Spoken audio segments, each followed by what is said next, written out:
Paz do Senhor, irmãos, amém? Muito bom estar com vocês aqui.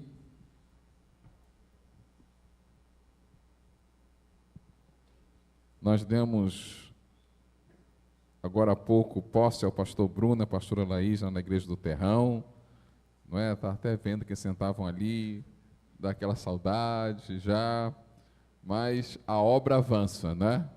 A obra tem que avançar e a Bíblia diz para ide por todo mundo e pregar o Evangelho. A gente está indo, não é? Eu quero, antes da gente começar a pregar, eu quero, não está aqui, mas a gente vai, o Anderson vai, o Vandinho vai dar para a gente, a Poliene, nossa líder de Ministério Infantil, e a Maiane, fizeram um trabalho lindíssimo com as crianças lá no nosso sítio, passaram um dia maravilhoso, organizado. E não é fácil, irmãos, um monte de criança com piscina, campo de futebol e conseguir, né, organizar tudo. Mas nós louvamos a Deus por ele. Vamos bater palma para Jesus. Esse trabalho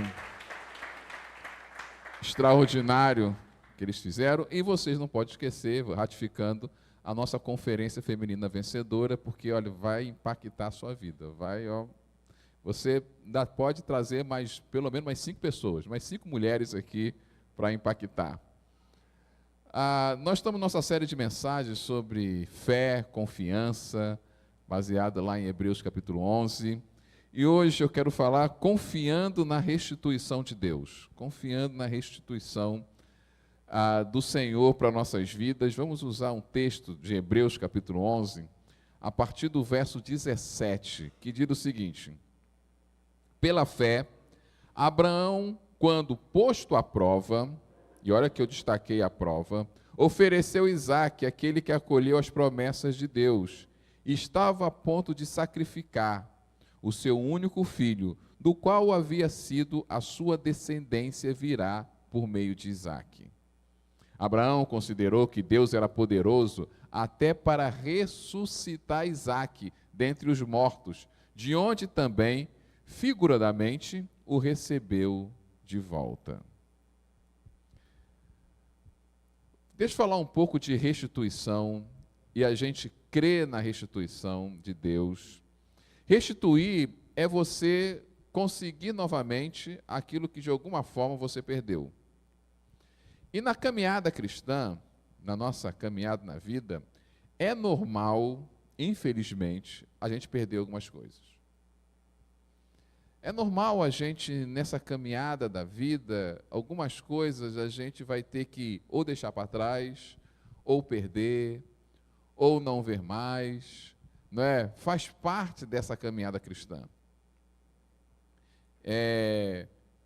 Do lugar que eu vim, vocês sabem, no Rio de Janeiro, eu tive que deixar vários amigos, parentes, meus pais. Não é? Meus pais eu continuava tendo contato, hoje ele é falecido, mas os amigos daquela época, a maioria deles eu perdi o contato. Na verdade, só tenho um que eu ainda tenho um contato. Pouco, mas ainda tenho. Os outros eu perdi. E a última vez que eu estive lá, eu encontrei um amigo meu que há muitos anos, há mais de 30 anos que eu não tinha visto, e eu encontrei com ele na rua, a gente se cumprimentou, mas eu teve que deixar algumas coisas.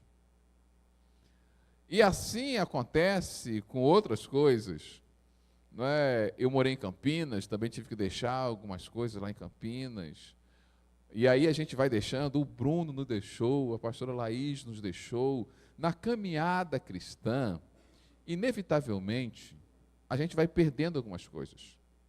E como vai restituir?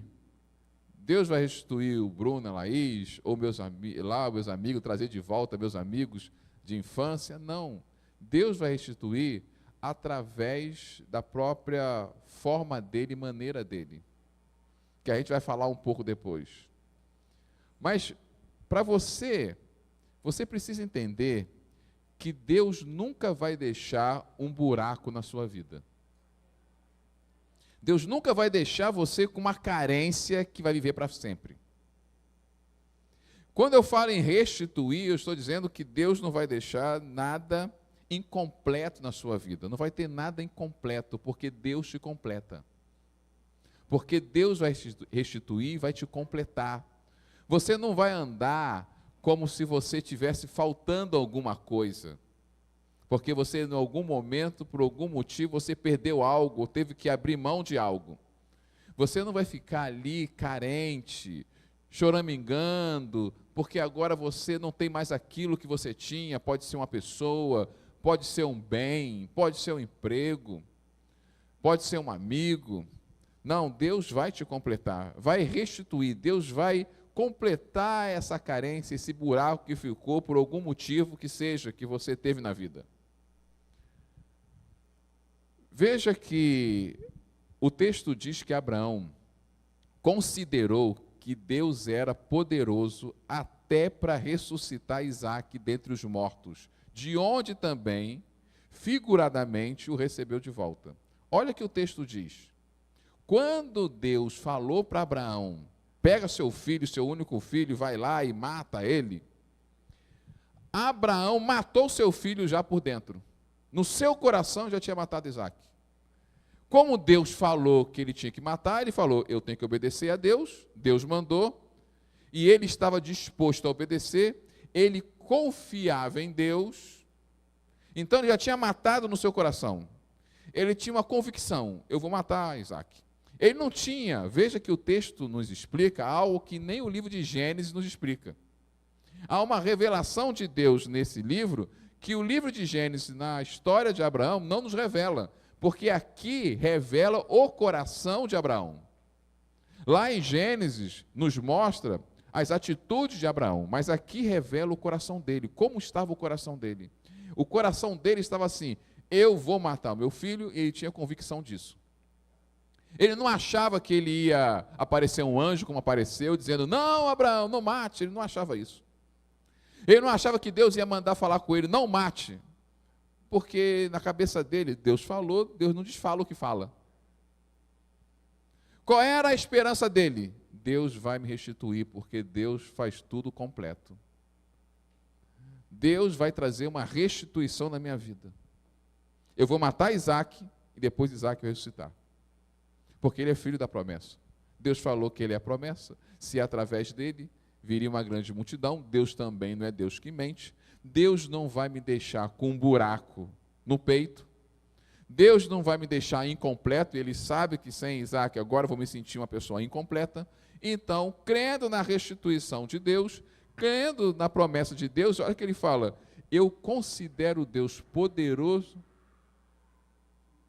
Opa! Né? O negócio lá está agitado, precisa estar no sítio. Ele considerou que Deus é poderoso bastante para ressuscitar Isaque. Você considera que Deus é poderoso bastante para restituir qualquer tipo de perda que você já teve? Que Deus é capaz de restituir qualquer carência, qualquer buraco que ficou aí no seu peito? Que Deus é capaz de fazer isso? Você crê nisso? Você crê? Então dá um glória a Deus aí que você crê. Né? Fala com a galera aí, já que tem 116 anos a nossa igreja, né? Dá um aleluia aí que você, para animar. É isso aí. É muita glória, né? Agora, por que isso acontece? Por que as perdas são inevitáveis no meio do caminho? Porque nós precisamos ter uma fé que suporta as perdas.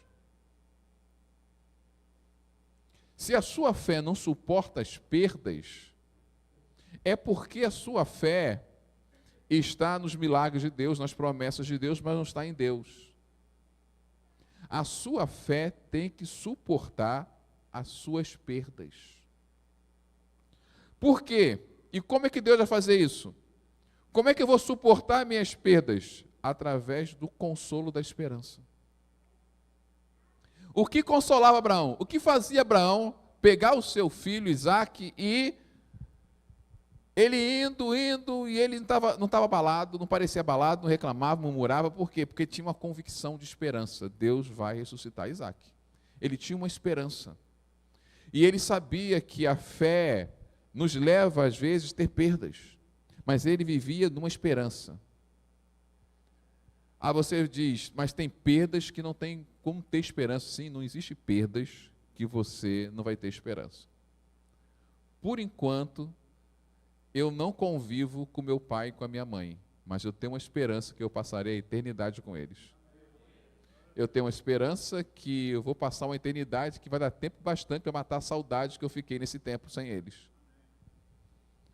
Ou seja, é sempre a esperança que vai me consolar diante das minhas perdas.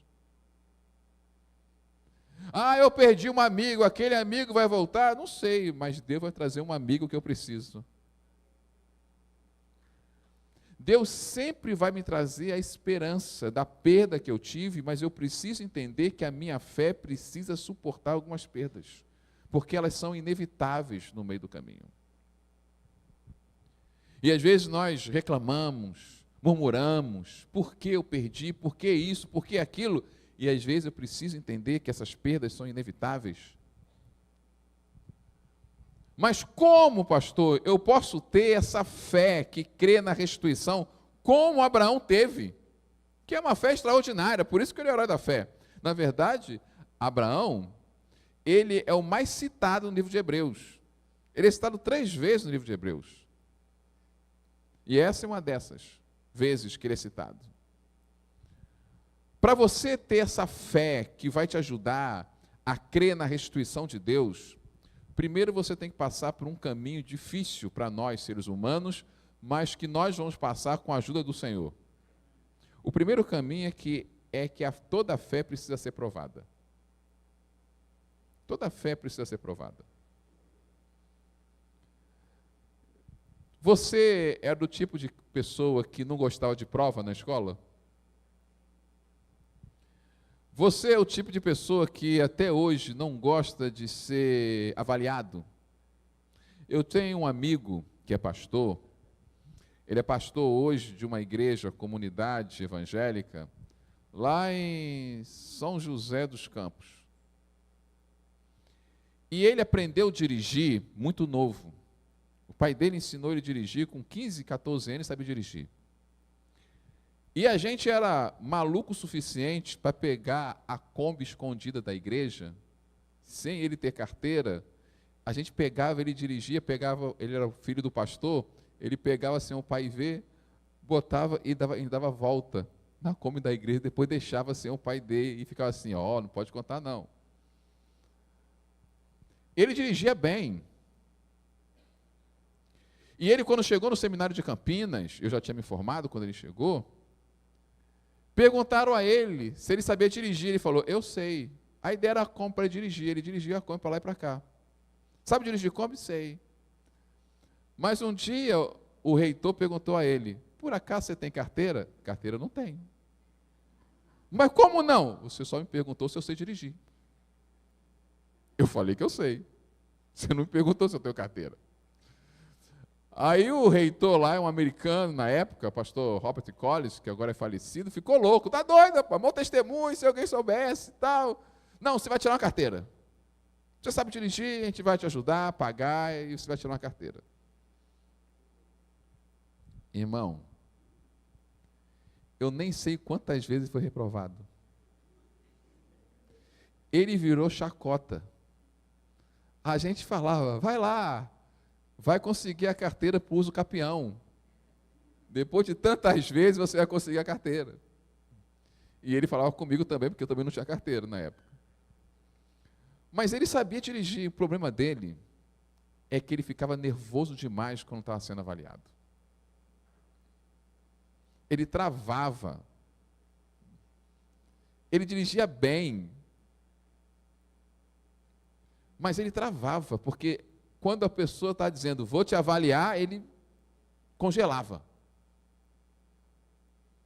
Conheço pessoas inteligentes que sabem a matéria, mas quando entra numa prova, dá branco. Quando pensa que vai sendo avaliado, dá um branco na pessoa, fica nervoso, e aí não sabe. Conheço pessoas muito capazes, mas não conseguiu passar no exame de uma empresa, numa entrevista de emprego de uma empresa, porque ficou nervoso porque estava sendo avaliado. Mas a pessoa era capaz. O que você faz quando você está sendo avaliado? Você trava, fica com medo. Ninguém gosta de ser avaliado. Ninguém gosta. Mas é exatamente isso que acontece conosco, gostando ou não, no mundo espiritual. Deus vai nos avaliar. Só que a avaliação de Deus é diferente da dos homens. Os homens criam provas para ver se você sabe. A pessoa está nos avaliando para saber se nós somos capazes. Quando eu fui fazer a prova para conseguir a carteira de motorista, o homem queria saber se eu sabia dirigir, minimamente. Ele queria que eu provasse a minha capacidade. A avaliação de Deus é diferente porque Deus já sabe que você sabe fazer ou deixa de fazer. Deus não coloca você à prova para Ele avaliar a sua capacidade, porque Ele vai dizer o seguinte: você não tem capacidade, quem vai te capacitar sou eu. Deus te coloca à prova para ver se você confia nele que vai fazer e não em você mesmo. É para você entender que pode confiar em Deus. Não para Deus saber como é que você é, deixa de ser. Deus não está avaliando a sua capacidade. Deus está avaliando a sua fé, se é que você confia nele, porque é Deus que vai fazer todas as coisas. Por isso que toda fé é provada. Olha que o texto diz: pela fé, Abraão, quando posto à prova, ofereceu a Isaque. O que foi? Foi uma prova. Não foi o diabo que mandou Abraão levar Isaque, foi o próprio Deus. Não foi uma tentação, foi uma prova. Deus estava provando ele, para que ele pudesse confiar no próprio Deus. Deus não está avaliando a capacidade de Abraão, Deus está avaliando a confiança que Abraão tinha em Deus. Quando nós somos colocados à prova, e somos colocados à prova, Deus está avaliando o quanto você confia nele. Não é o quanto Deus pode confiar em você. Deus não está avaliando a sua capacidade, Deus não está avaliando os seus dons, nem seus talentos, nem sua força de vontade, nem seus méritos, não. Deus só está avaliando se você confia plenamente nele. Se você confia nele, seu Deus. Se ele é capaz, se você confia o bastante de saber que ele pode restituir qualquer coisa na sua vida, que ele pode suprir qualquer coisa, que ele pode te ajudar em qualquer área. Você tem esse nível de confiança? Agora, por que ele faz isso, essas provas? Porque é nessas provas que a nossa confiança em Deus é construída. Nossa confiança em Deus é construída por meio das provas que nós passamos. É assim que Deus constrói a nossa confiança nele, mediante as provas que a gente passa. Diante das provas que eu já passei, estabeleceu em mim uma confiança em Deus. Eu posso confiar em Deus. Já fiquei sem dinheiro e não passei fome. Já fui perseguido e nada aconteceu. Já tive meio tiroteio e nenhuma bala me alcançou. Literalmente, já andei no vale da sombra da morte. E o que mais vi foi gente morrendo. Mas o Senhor esteve comigo. Hoje é bonito falar. Já fiquei doente. Não uma doença grave, mas já fiquei, e o Deus me sustentou, me curou. Em cada circunstância, já perdi pessoas que eu amava, já passei por situação difícil, já fui traído, já fui tantas coisas, e o Senhor me sustentou em cada uma dessas provas. E isso que foi construindo a minha confiança nele.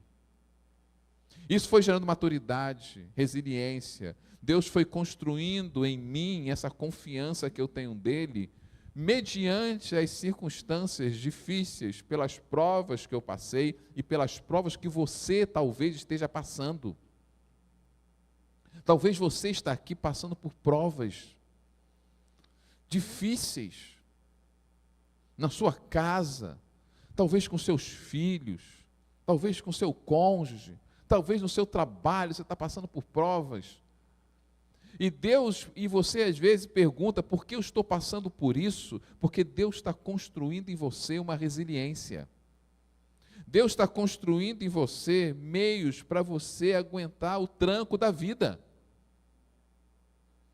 Nós aguentamos os trancos da vida mediante as provas.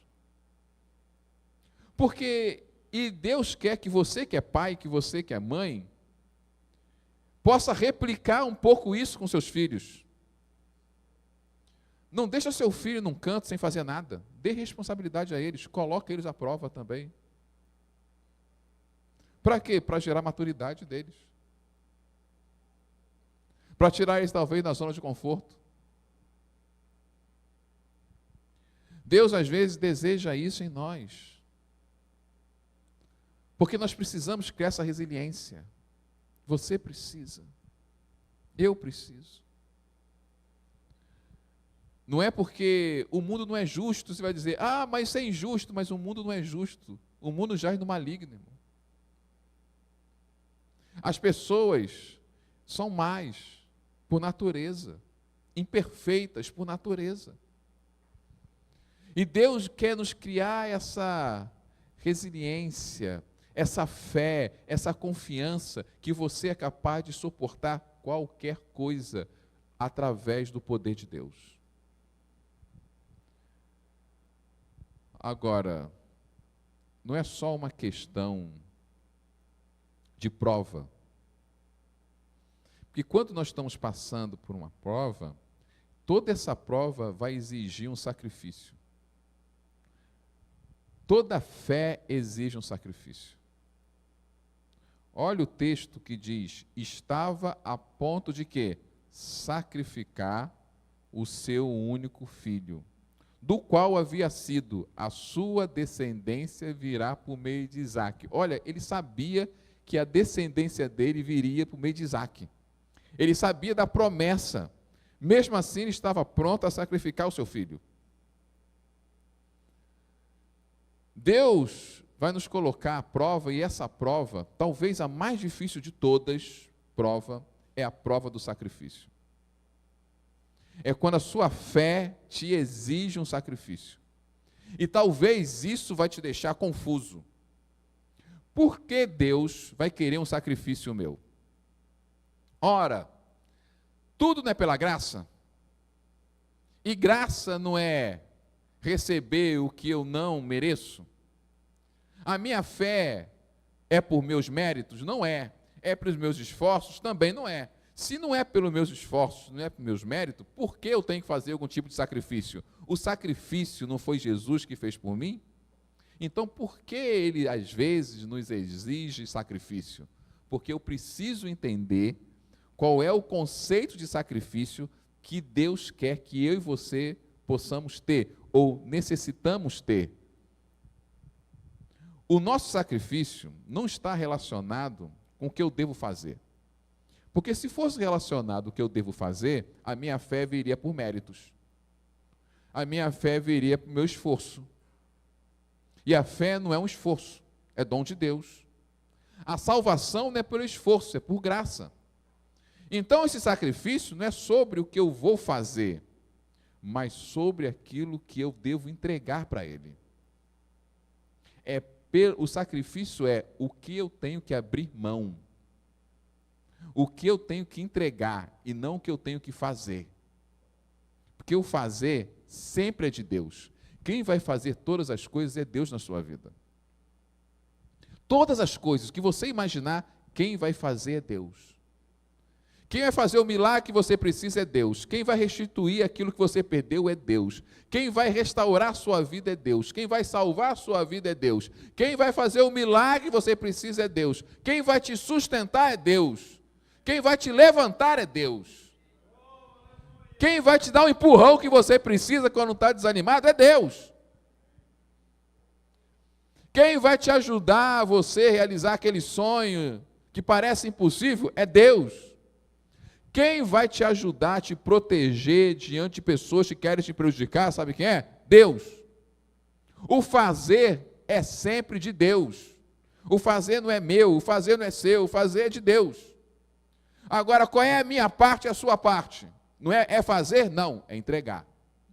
É abrir mão. A nossa parte não está no fazer, a nossa parte está no abrir mão. É o deixar. É o entregar. Não é o fazer. Fazer é de Deus. Deus não vai pedir para você fazer nada. Deus vai pedir para você deixar Ele fazer através de você. Deus vai te falar, não atrapalha, deixa eu fazer. Se você querer fazer, você vai atrapalhar Deus. Eu vou fazer algo que vai mudar a vida do meu filho. Você não vai fazer, Deus vai fazer. Eu vou fazer algo que vai mudar a vida da minha esposa, do meu marido. Não é você que vai fazer, é Deus que vai fazer. Toda vez que o homem tenta fazer, ele está atrapalhando Deus de agir. Eu e você não fazemos nada. Olha, eu vou repetir para você entender isso, entrar na tua cabeça. Porque na prática é difícil entrar. Eu e você não temos que fazer nada. É tudo através da fé e graça de Deus. Agora, devemos, sim, tem um desafio aqui, que não pensa que é fácil. Porque o fazer é de Deus, mas a entrega é sua.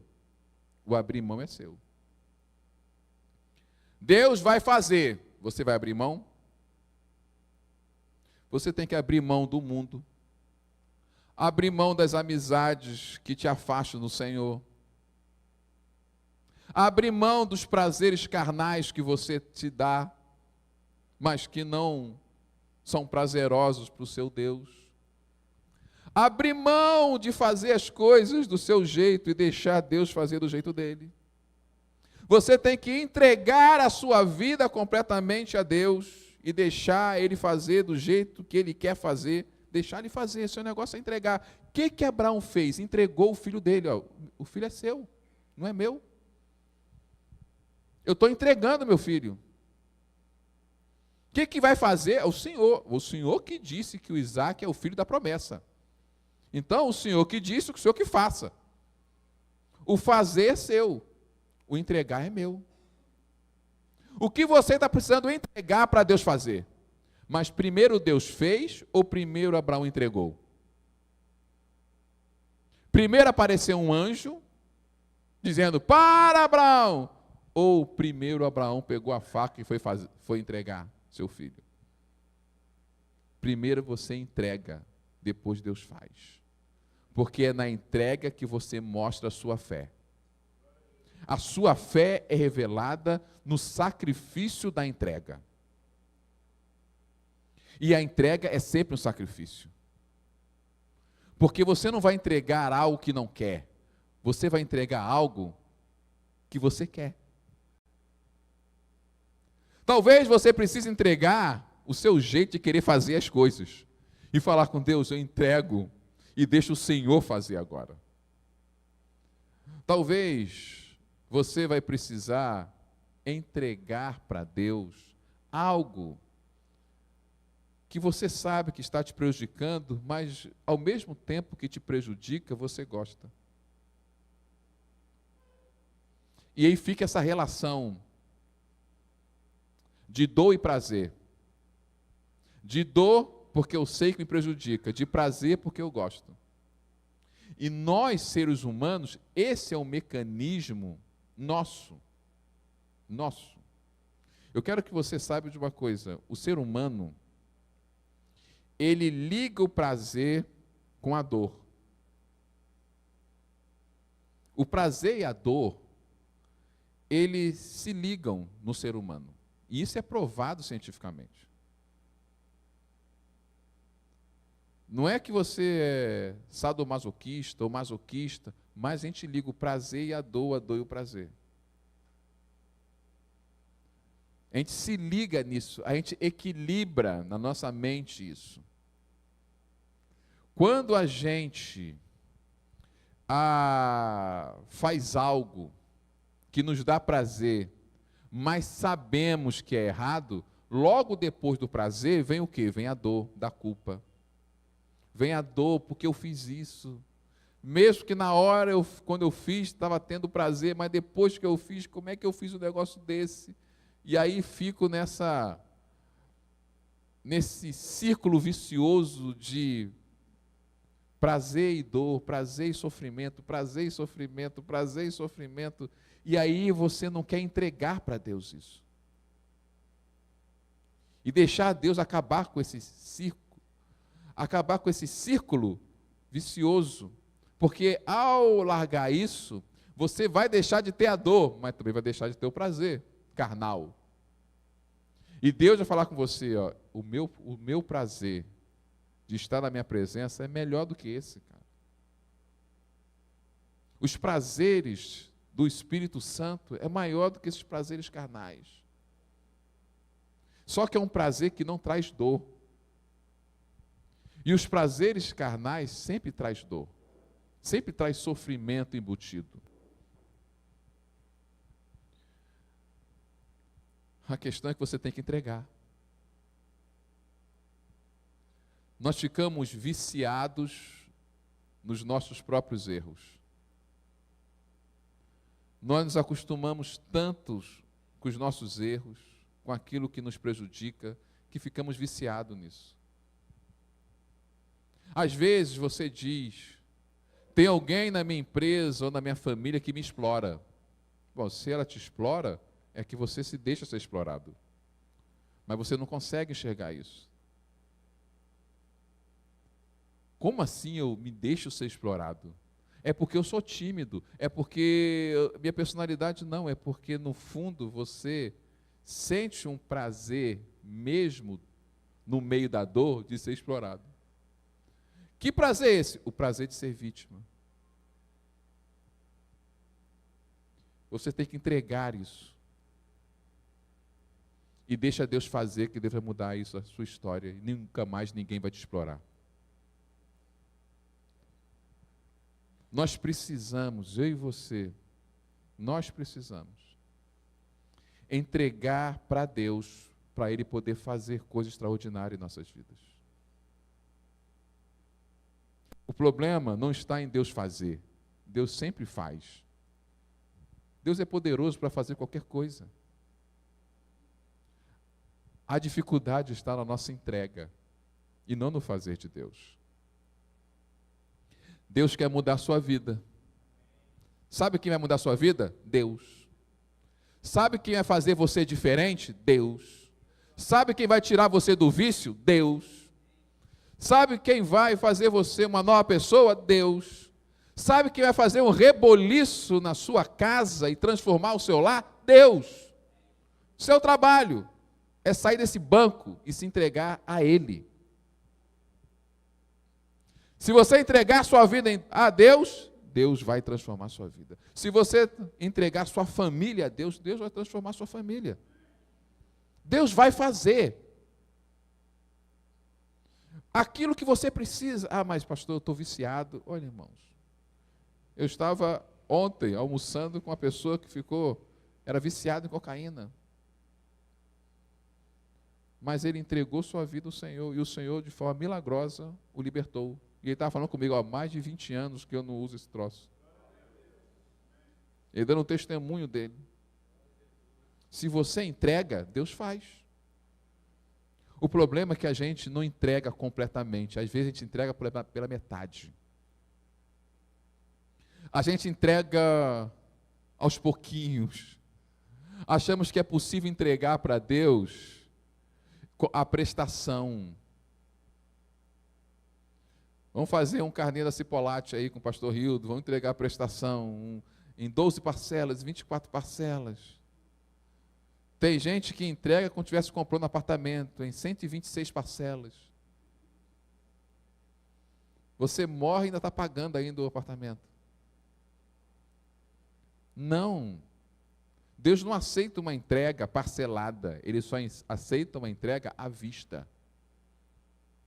Ou você entrega completamente, ou não entrega nada. Mas se você entregar, entregar completamente, totalmente, com fé, Deus vai fazer. Eu quero terminar dando para você esse verso que diz: de fato, sem fé é impossível agradar a Deus. Isso já tem em outros textos na Bíblia. Em Romanos fala isso, mas aqui ele explica por quê. Em Hebreus vai explicar, é o único lugar que explica essa frase que está lá em Romanos. Ele diz: porque é necessário que aquele que se aproxima de Deus creia que ele existe, e você só pode crer que ele existe por mediante o quê? Pela fé. Mas só crer que ele existe? Não. Crer que ele recompensa os que buscam. Esse buscam aqui quer dizer os que se entregam. No original é aqueles que o buscam, aqueles que se entregam a ele. Ele recompensa. Qual é a recompensa? Você entrega e ele faz. Você entrega e ele faz. Você começa a entregar e ele faz. E por que talvez você diz? Porque Deus ainda não fez? Porque você não se entregou. Não totalmente. Não completamente, não 100%. Por isso que sem fé é impossível agradar a Deus, porque sem fé você nem vai acreditar que ele existe e nem vai se entregar a ponto de saber que ele vai recompensar, ele vai fazer com quem se entrega, com quem o busca. Quero te convidar a ficar de pé e fechar os seus olhos.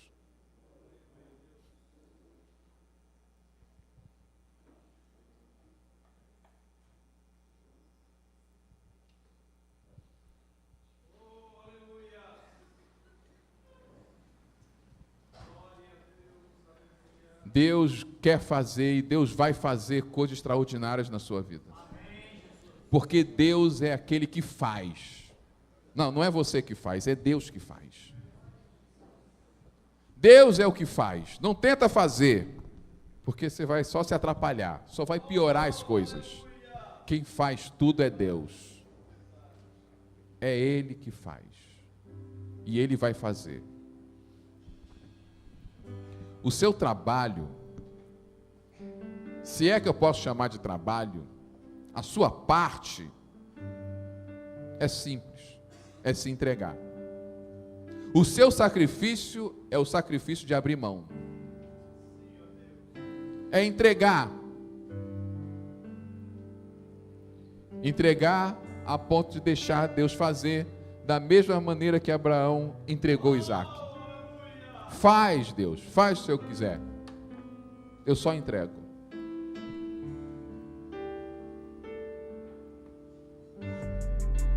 Deus quer fazer.